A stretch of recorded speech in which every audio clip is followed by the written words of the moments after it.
سال 1946 میں انہوں نے اپنی تحقیق میں کولڈ باکس کا استعمال کیا، ایک ایسا باکس جو بہت ٹھنڈا تھا۔ کسی اور چیز کی ٹیسٹنگ کرتے وقت اپنے تجربات کے دوران وہ اکثر اس کولڈ باکس میں بریتھڈ آؤٹ کرتے تھے۔ جیسا کہ آپ جانتے ہیں کہ جب ہمارے منہ سے سانس نکلتی ہے تو اس میں واٹر ویپر ہوتے ہیں، اور اگر باہر ٹھنڈ ہوگی تو کنڈنسیشن ہوگی۔ انہوں نے اپنے تجربات میں یہ چیز ہوتی ہوئی دیکھی۔ تو یہ کہنا غلط نہیں ہوگا کہ آپ کے منہ میں جو باہر فوگ نکلتی ہے سردیوں میں، یہ ایک طرح کا منی کلاؤڈ ہوتا ہے۔ اب ڈاکٹر شیفر نے بھی یہی چیز نوٹس کی، لیکن وہ اس سے ایک سٹیپ آگے لے گئے۔ انہوں نے سوچا کہ کیا ہوگا کہ اگر اس باکس کو مزید ٹھنڈا بنا دوں۔ یہ کرنے کے لیے انہوں نے ڈرائی آئس کا استعمال کیا۔ ڈرائی آئس بنیادی طور پر کاربن ڈائی آکسائڈ کی ٹھوس شکل ہوتی ہے۔ یہ عام طور پر ریفریجریٹرز اور کولنگ میں استعمال کی جاتی ہے، اور یہ صرف -78 سینٹی گریڈ پر ہی ایگزسٹ کرتی ہے۔ تو انہوں نے کچھ ڈرائی آئس لے کر اس کولڈ باکس میں رکھ دی، اور پھر جا کر انہوں نے بریتھ آؤٹ کیا۔ اس باکس میں تو کچھ معجزہ ہوتا نظر آیا۔ اچانک ان کے منہ سے نکلنے والی ہوا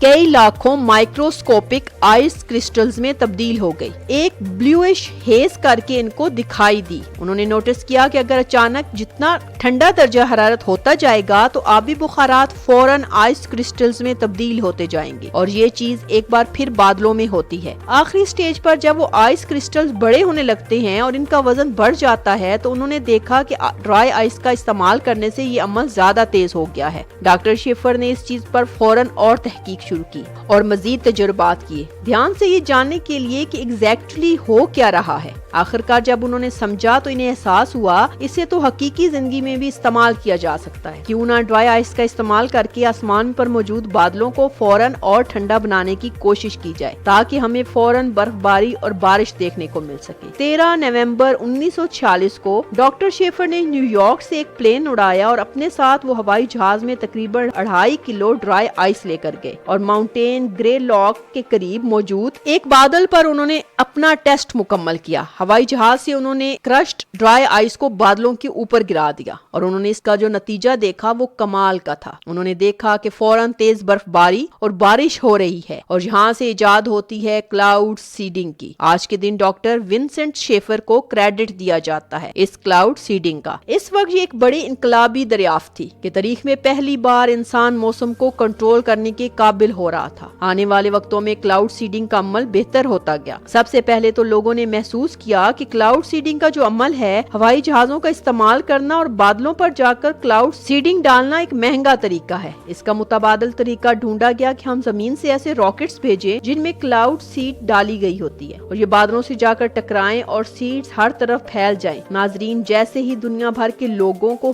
اور حکومتوں کو اس حیرت انگیز ایجاد کے بارے میں پتہ چلا، ہر کوئی لگ گیا کوئی ایسا طریقہ ڈھونڈا جائے جس سے اس کلاؤڈ سیڈنگ ٹیکنالوجی کو اپنے فائدے کے لیے استعمال کر سکیں۔ نومبر 1955 میں تھائی لینڈ کے بادشاہ نے ایک Thai land Royal rain making project launch کیا۔ وہ یہ ریئلائز کرنے والے پہلے لوگوں میں سے تھے کہ کیوں نہ ہم اس ٹیکنالوجی کا استعمال خشک سالی کے خاتمے کے لیے کریں۔ تھائی لینڈ میں اکثر کسان خشک سالی کا شکار ہوتے تھے، اور بادشاہ کا تجویز کردہ طریقہ کچھ حد تک کامیاب رہا۔ آج کے دن اس پروجیکٹ کو department of royal rain making and agriculture aviation of Thailand چلا رہا ہے۔ آگے چل کر 2001 میں ایک آرگنائزیشن نے تھائی لینڈ کی اس بادشاہ کو ایک ایوارڈ بھی دیا تھا۔ اب بہت سے ممالک نے یہ ریئلائز کیا کہ کلاؤڈ سیڈنگ کا استعمال بارش روکنے کے لیے بھی کر سکتے ہیں۔ اگر آپ کل ملا کر اس پروسیس کو دیکھیں تو ہم یہاں پر کیا کر رہے ہیں؟ ہم کنڈنسیشن کے عمل کو تیز کر رہے ہیں۔ ہم یہ کوشش کر رہے ہیں کہ آسمان پر بادلوں میں جو بارش کے قطرے ہیں انہیں جلدی زمین پر لانا ممکن بنائے۔ چنانچہ اگر کسی خاص دن کسی خاص علاقے میں ہمیں بارش کو ہونے سے روکنا ہے تو اس علاقے کے آس پاس کے علاقوں میں پچھلے چند دن کلاؤڈ سیڈنگ کر دی جائے تو بادلوں میں موجود آبی بخارات زمین پر گر جائیں گے اور پانی بادل ختم ہو جائیں گے، اور آنے والے ان مخصوص دنوں میں بارش دیکھنے کو نہیں ملے گی۔ بالکل اس طریقے کا استعمال 2008 میں چین نے بیجنگ اولمپکس کے دوران بھی کیا تھا۔ وہ چاہتے تھے کہ افتتاحی تقریب کے دوران بارش نہ ہو اور جس سے کوئی مسئلہ پیدا نہ ہو۔ اس مسئلے کو حل کرنے کے لیے انہوں نے کلاؤڈ سیڈنگ کا استعمال کیا تھا۔ اس کے بعد فروری 2009 میں چین نے آیوڈائڈ اسٹک کا استعمال کیا۔ جب بیجنگ میں خشک سالی کا خطرہ تھا تو انہوں نے اس سے بچنے کے لیے بیجنگ میں برف باری کروائی تھی۔ 3 دن تک برف باری ہوتی رہی اور ان کی 12 سڑکوں کو اس برف باری کی وجہ سے بند کرنا پڑا، اور اب ان کا پلان ہے کہ ایک دریا کو اس طریقے سے دوبارہ ریوائیو کیا جائے۔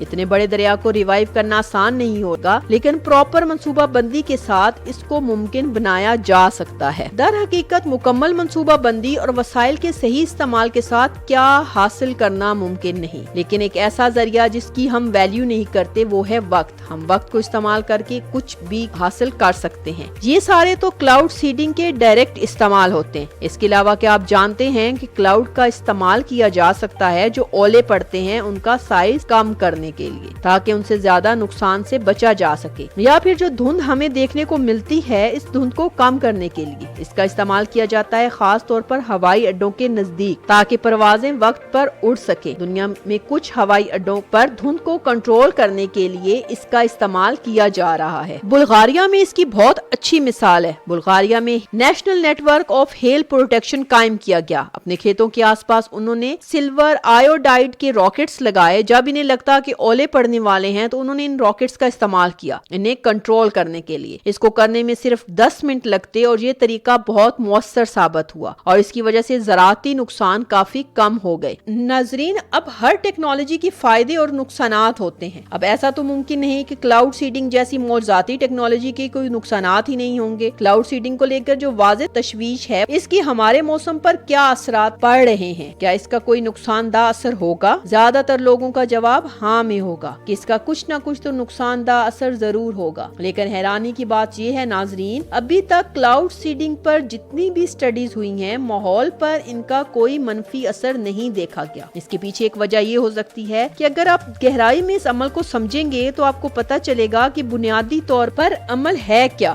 ہم کنڈنسیشن کا عمل تیز کر رہے ہیں، کوئی موضوعاتی طریقے سے بادل نہیں بنا رہے، بلکہ جو بادل موجود ہیں ہم ان کو فورس کر رہے ہیں کہ فوراً بارش ہو جائے بعد میں ہونے کی بجائے۔ اس لیے اگر آپ اس بارے میں سوچیں گے تو آپ کو نظر آئے گا کہ شاید یہ اتنی مفید ٹیکنالوجی نہیں ہے جتنا ہم اسے اہم سمجھ رہے ہیں۔ ہم کنٹرول کر سکتے ہیں کہ کل ہونے والی بارش آج ہو جائے، اس علاقے کی جگہ کسی دوسرے علاقے میں بارش کرا دیں، لیکن اوورآل ہم اپنے تصور کی مدد سے ہوا میں آبی بخارات نہیں ڈال سکتے۔ ہوا میں واٹر ویپرز موجود ہوں گے تو تب ہی بادل بنیں گے۔ اگر آبی بخارات ہی نہیں ہوں گے تو بادل کہاں سے بنیں گے؟ کہاں سے کلاؤڈ سیڈنگ کی جائے گی؟ یہی وجہ ہے ناظرین کہ بہت سی تحقیقات جو یہ کہتی ہیں کہ کلاؤڈ سیڈنگ ایک ایسی ٹیکنالوجی ہے جو کام نہیں کرتی۔ بارش کی مقدار کو بڑھانا ممکن نہیں ہے، اور اس چیز کو لے کر ہمارے پاس ٹھوس ثبوت موجود نہیں ہے۔ اور اب تک یہ آپ سمجھ گئے ہوں گے کہ اس ٹیکنالوجی کی لمیٹیشنز کتنی بڑی ہیں۔ تصور کریں کہ اگر ہوا پاکستان کے شمال اور جنوب کی طرف چل رہی ہے تو بادل جو بن رہے ہیں اسے ہم کلاؤڈ سیڈنگ کی وجہ سے پہلے شمال میں بارش کروا سکتے ہیں۔ حالیہ وقتوں کی بات کی جائے تو نئی ٹیکنالوجی جہاں بھی نکل کر سامنے آ رہی ہے کلاؤڈ سیڈنگ کو لے کر، اب حال میں ایک نئی ٹیکنالوجی آتی ہے کلاؤڈ زیپنگ کے نام سے۔ اس طریقے میں ڈرونز ہوا میں جا کر بادلوں کو ایک الیکٹرک کرنٹ دیتے ہیں۔ یہ پایا گیا ہے کہ الیکٹرک چارج کی مدد سے جو چھوٹی چھوٹی ڈراپلیٹس ہوتی ہیں وہ ایک دوسرے کے ساتھ مل کر بڑی ڈراپلیٹس بن جاتی ہیں۔ چنانچہ جب الیکٹرک کرنٹ بادلوں میں ڈالیں گے تو جلد بادل برس جائیں گے۔ حال ہی میں اس طریقے کو UAE میں ٹیسٹ کیا گیا، اور کچھ جگہوں پر سجیسٹ کیا جاتا ہے کہ کلاؤڈ سیڈنگ اور کلاؤڈ زیپنگ کی ٹیکنالوجی کو ساتھ میں استعمال کیا جائے۔ پوری تاریخ میں ایک ایسا موقع ہے جہاں کلاؤڈ سیڈنگ کی ٹیکنالوجی کا غلط استعمال کیا گیا۔ یہ بات ہے 1970 کی دہائی کی۔ ویتنام کی جنگ کے دوران امریکی ایئر فورس نے آپریشن پوپائے لانچ کیا تھا۔ 1968 سے 1972 کے درمیان یہ آپریشن کیری آؤٹ کیا گیا۔ اس کا مقصد تھا کہ ویتنام کے مونسون کی سیزن کو ایکسٹینڈ کیا جائے، اور اس کی مدد سے جو شمالی ویتنام کی ملٹری سپلائیز ہوں گی وہ متاثر ہوں گی۔ امریکی فوج کا موٹو تھا میک مڈ ناٹ وار۔ شکر ہے اس کے بعد کسی ملک نے اس ٹیکنالوجی کا غلط استعمال نہیں کیا۔ امید ہے آنے والے وقتوں میں اس ٹیکنالوجی پر اور تحقیقات کی جائیں گی اور اس سے بہتر نتائج حاصل کیے جائیں گے۔ آج کے لیے بس اتنا ہی۔ ویڈیو پسند آئی تو لائک کریں، چینل کو سبسکرائب کریں اور بیل آئیکن لازمی